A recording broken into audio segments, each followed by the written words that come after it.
I am the tofu golem. Please enjoy the video. You begin by confirming this is scapular winging and not referral pain. Look for asymmetry during a wall push. Once confirmed, start with low-load motor control. Perform scapular retraction holds using light resistance or band, 5-10 seconds, 3 sets. Do slow repetitions to re-establish neural timing. This teaches serratus anterior and lower trapezius to activate together. Make sure to monitor pain and symmetry. If sharp pain appears, ease off and reassess movement quality before progressing. Once you have control, load the scapula deliberately. Perform resisted protraction and controlled overhead presses, focusing on smooth scapulothoracic rhythm.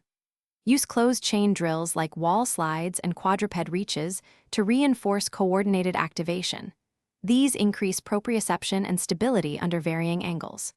Gradually increase resistance and complexity, alternating unilateral and bilateral work to address side-to-side differences. Make sure to prioritize quality over weight and rest between sets so the neuromuscular pattern consolidates rather than compensates. You finish by integrating the improved scapular control into functional and sport-specific movements.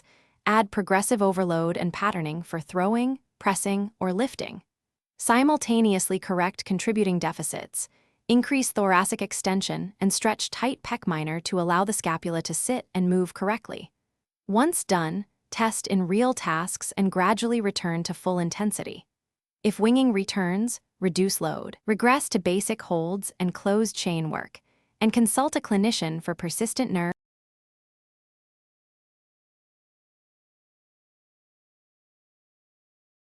Thanks for watching. Consider subscribing if we helped you today.